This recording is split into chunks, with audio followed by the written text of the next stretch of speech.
ഇന്നിപ്പോൾ സംസ്ഥാനത്ത് വീണ്ടും ഈ പഞ്ചാരക്കൊല്ലിയിലെ കടുവയ്ക്കായുള്ള തെരച്ചിൽ തുടരുകയാണ്. തെരച്ചിൽ തുടരുന്നതിനിടെ RRT സംഘത്തിൽ ഒരാൾക്ക് ആ കടുവയുടെ ആക്രമണമുണ്ടായി. ആശ്വസിക്കാവുന്ന ഒരു കാര്യം, നിസ്സാര പരുക്കുകളെ ഏറ്റിട്ടുള്ളൂ.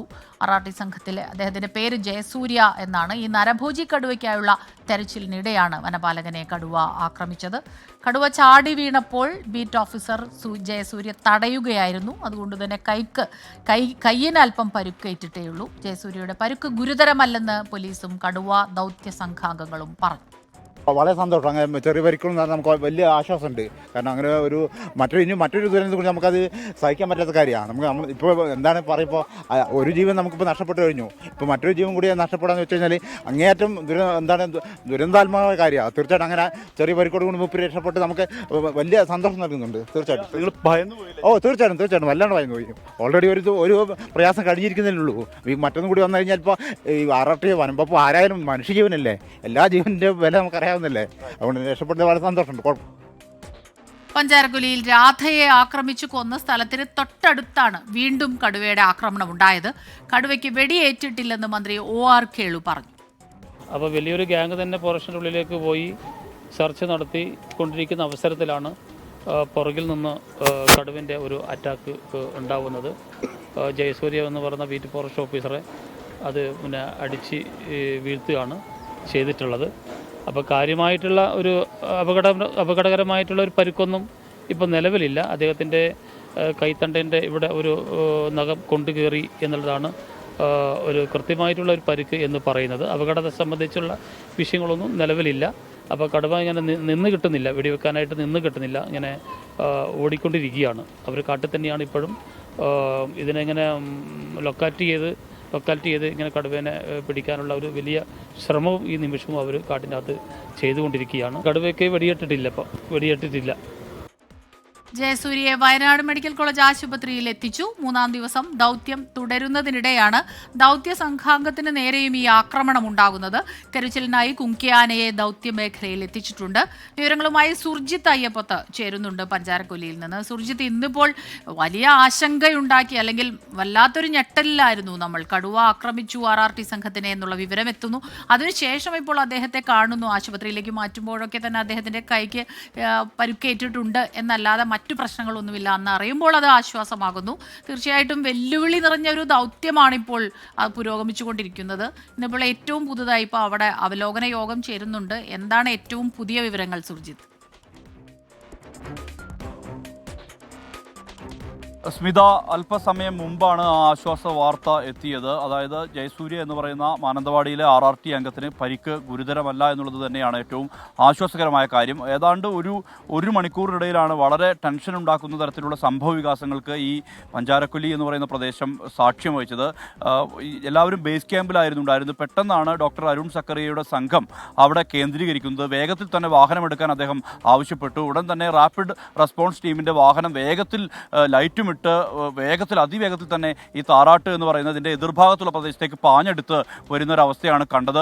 പിന്നീട് നമ്മൾ ഈ വനഭാഗത്തിനോട് ചേർന്ന് നിൽക്കുന്ന ആൾതാമസമുള്ള പ്രദേശമുണ്ട്. ആ പ്രദേശത്ത് നമ്മൾ അവിടേക്ക് എത്തി. അവിടെ എത്തിയപ്പോഴും എന്താണ് വനത്തിനകത്ത് സംഭവിക്കുന്നത് എന്നുള്ള അറിയില്ല. കാരണം RRT അംഗത്തിന് പരിക്കേറ്റു. അത് കടുവയാണോ ആനയാണോ എന്താണ് ചാർജ് ചെയ്തെന്നുള്ള കാര്യത്തിൽ വ്യക്തത ആ സമയത്ത് വന്നിരുന്നില്ല. പക്ഷേ പിന്നീട് നടത്തിയ വിവരശേഖരണത്തിൻ്റെ അടിസ്ഥാനത്തിലാണ് കടുവയാണ് ആക്രമിച്ചതെന്ന് വ്യക്തമായത്. അതായത് ഈ തെരച്ചിൽ ഇന്ന് രാവിലെ തന്നെ ഈ കടുവയെ സ്പോട്ട് ചെയ്യാൻ വേണ്ടി വനംവകുപ്പ് ഉദ്യോഗസ്ഥർക്ക് കഴിഞ്ഞതാണ്. പക്ഷേ അതിന് ഉചിതമായ സന്ദർഭത്തിൽ ഉചിതമായ സ്ഥലത്ത് കിട്ടുന്നില്ല. അതുകൊണ്ട് തന്നെ വെടിവെക്കുക എന്നുള്ളത് പ്രായോഗികമായ ഒന്നായി മാറുന്നില്ല.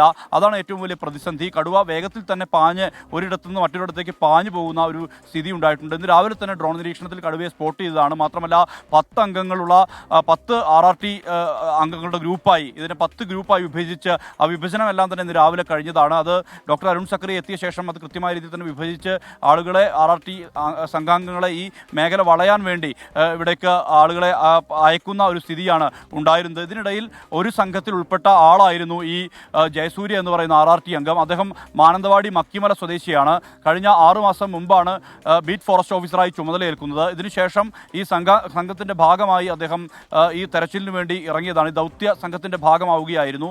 ഈ പിന്നീട് നടത്തിയ ഈ തിരച്ചിലിനിടെ കടുവ നേരെ ചാടി വീഴുകയായിരുന്നു എന്നുള്ളതാണ് പറയുന്നത്. പൊടുന്നനെ ചാടി വീണ ഘട്ടത്തിൽ അദ്ദേഹം ഷീൽഡ് ഉപയോഗിച്ച് തടയാൻ ശ്രമിച്ചു. ഇതിനിടയിലാണ് മാന്തലേറ്റത്. അത് വലത് കൈയിൻ്റെ മുട്ടിന് മുകളിലായാണ് പരിക്കേറ്റത്. പിന്നീട് ഏതാണ്ട് ഒരു അരമണിക്കൂറിനകം തന്നെ വിവരം വ്യക്തമായി. അതായത് വിജിൻ എന്ന് പറയുന്ന ഒരു സുഹൃത്ത് ഈ ജയസൂര്യയെ വിളിച്ചിരുന്നു. ആ വിജിൻ നമ്മളോട് സംസാരിച്ചു.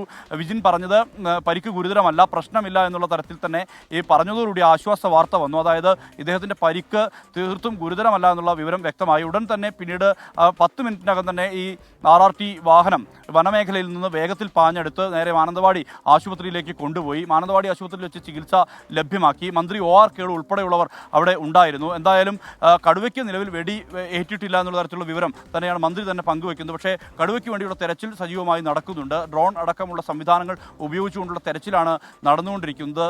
കടുവയെ ഈ പഞ്ചാരക്കൊല്ലി മേഖലയിൽ തന്നെ കടുവയുണ്ട് എന്നുള്ളതിന് സ്ഥിരീകരണമുണ്ട്. കഴിഞ്ഞ ഈ രാധയുടെ ഈ കൊലയ്ക്ക് ശേഷം അതിനുശേഷം ഈ മേഖലയുമായി ബന്ധപ്പെട്ട് തന്നെ പലയിടത്തും കടുവയെ കണ്ടിട്ടുണ്ട്. ഇന്നലെ വൈകിട്ടും ഈ കടുവയുടെ സാന്നിധ്യം ഇവിടെ ഉണ്ട് എന്നുള്ള തരത്തിലുള്ള സ്ഥിരീകരണത്തിലേക്ക് നാട്ടുകാർ തന്നെ എത്തിയിട്ടുണ്ട്. നൗഫലിന്റെയും ഷാനവാസിന്റെയും എല്ലാം തന്നെ ഈ പഞ്ചാരക്കൊല്ലി പ്രദേശവാസികളാണ്. അവരുടെ വീടിനോട് ചേർന്നുള്ള സ്ഥലത്ത് തന്നെ ഈ കടുവയുടെ സാന്നിധ്യം ഉണ്ട് എന്നുള്ള തരത്തിലുള്ള സ്ഥിരീകരണം വന്നിരുന്നതുമാണ്. ഈ തെരച്ചിലിനിടയിൽ നമുക്ക് കാണാൻ കഴിയുന്ന ചില കാര്യങ്ങൾ, അത് ആ നാട്ടുകാരുടെ ഒരു അവലാതി ഉണ്ടായിരുന്നു. നേരത്തെ ഈ RRT സംഘത്തിന്, വനപാലക സംഘത്തിൽ ഒരാൾക്ക് പരുക്കേറ്റു, കടുവയുടെ ആക്രമണം ഉണ്ടായി എന്ന് പറഞ്ഞപ്പോഴുള്ള അവരുടെ ഒരു ആധി. കാരണം ഒരു ജീവൻ പൊലിഞ്ഞു, ഞങ്ങളിൽ ഒരാളുടെ ജീവൻ പൊലിഞ്ഞു, ഞങ്ങൾക്ക് വേണ്ടി, ഞങ്ങളുടെ സുരക്ഷയ്ക്ക് വേണ്ടിയിട്ട് കടുവയെ പിടിക്കാനുള്ള തെരച്ചിൽ അത് നടക്കുമ്പോൾ ജീവൻ പോലും പണയം വെച്ചാണ് അവരതിന് ഇറങ്ങി തിരിച്ചത്. അപ്പോൾ മറ്റൊരാൾക്ക് കൂടി കടുവയുടെ ആക്രമണം ഉണ്ടായി, അദ്ദേഹത്തിൻ്റെ ജീവൻ അപായപ്പെട്ടോ എന്നുള്ളൊരു അവരുടെ ആ ഒരു ആധിയും അതൊക്കെ നമ്മൾ കണ്ടതാണ്. അപ്പം ആ രീതിയിലുള്ള ചില വശങ്ങളും നമ്മളിപ്പോൾ കാണുന്നുണ്ട്. വല്ലാത്ത പ്രതിഷേധമായിരുന്നു കഴിഞ്ഞ കുറേ ദിവസങ്ങളായി. അത് എല്ലാവരോടും, അധികാരികളോടെല്ലാവരോടും അവരുടെ ആ ഒരു പ്രതിഷേധം നമ്മൾ കാണുമ്പോഴും ഇത്തരം കാര്യങ്ങളിൽ ഒരുമിച്ച് നിൽക്കുന്നു എന്നുള്ളതാണ്. നാട്ടുകാരാകട്ടെ, നമ്മൾ മാധ്യമപ്രവർത്തകരാകട്ടെ, മറ്റ് എല്ലാവരും തന്നെ ഒന്നിച്ചു നിന്ന്. അതുപോലെ ഇപ്പോൾ ഈ കടുവയുടെ ആക്രമണം റിപ്പോർട്ട് ചെയ്ത ആ ഏരിയയിലുള്ള ആളുകൾ മാത്രമല്ല, നാട്ടുകാർ ഒന്നടങ്കം ഒരുമിച്ച് നിന്ന് ഈ സംഘത്തോടൊപ്പം ചേരുന്നു. അതുപോലെ ഇത്തരം പ്രശ്നങ്ങളൊക്കെ വരുമ്പോൾ അവർ ഒരുമിച്ചാണ് നിൽക്കുന്നത്, ആ വേദന ഒരുമിച്ചാകുന്നു. RRT സംഘത്തിൽ ജയസൂര്യയുടെ പരുക്ക് അത് അത്ര സാരമല്ല എന്നറിയുമ്പോഴുള്ള അവരുടെ ആശ്വാസം, അതൊക്കെ നമ്മൾ കാണുന്നുണ്ട്.